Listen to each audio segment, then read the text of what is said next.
lì le colonne d'Ercole? Forse no.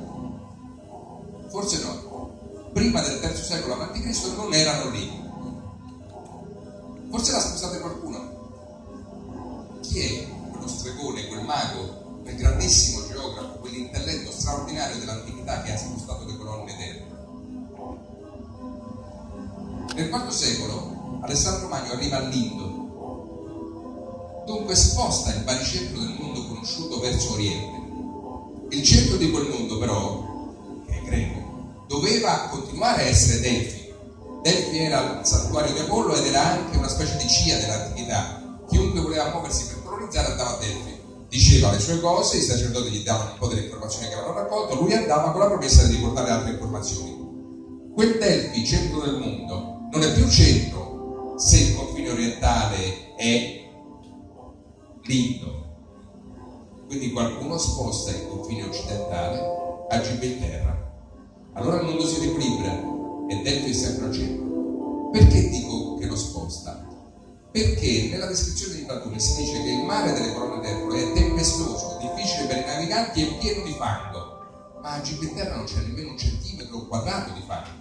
Sono 700 metri di mare pulito e nessuno si perde a Gibilterra. Dov'è che i naviganti si perdono nel Mediterraneo? Qual è il mare più difficile?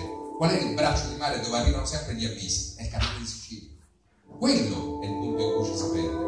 Quello è il punto per cui se tu vuoi arrivare in Tunisia, alle isole Kerkenna, devi farlo tra due file di pali fissi nella sabbia, se no ti arrivi.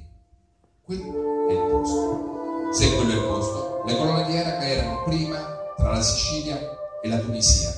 Era lì la cortina di ferro che mette anche Giovanni di Liu. Da una parte i greci, dall'altra i cartaginesi e i fenici. Le ossidiane greche, le ossidiane sarde non vanno mai a est, stanno solo a occidente, non superano quelle colonne d'Ercole. È un mondo diviso in due. Quando i sardi finiscono arcieri dei faraoni, col nome di Shartan, la prima volta che si usa quel termine, sono già scomparsi, colonizzati, finiti. Da quel momento in poi l'isola entra in un cono d'ombra, nessuno se ne ricorda più. Sconfitta non da un altro esercito, non da un'altra civiltà, sconfitta da due cose: da un mare moto che ha lasciato la malaria e la sabbia, gli ha seccato tutti i porti nuragici, pieni di sabbia, era impossibile praticarli, e dalla mancanza di memoria che è stata esercitata dopo. Una parte dei sardi si ritira nelle montagne, non verranno colonizzati nemmeno dai romani, gli altri si assoggettano. Tarros, il tipico esempio, c'hai il centro nuragico con sopra la costruzione romana, addirittura al fare in questo momento qui. Quindi stiamo raccontando una storia che va rivista. Quel grande geografo che ha spostato le colonne d'Ercole nel III secolo ha pensato di riequilibrare il mondo e ci ha fatto scomparire l'idea che le colonne d'Ercole prima fossero in un altro posto. Ma se esci dal canale di Sicilia, qual è la prima isola che incontri e che c'è tutte quelle grandezze? È la Sabbia. Allora tutto ritorna. Ma se è così, dobbiamo riscrivere tutta la storia, perché questa non è stata raccontata, mentre l'altra sì.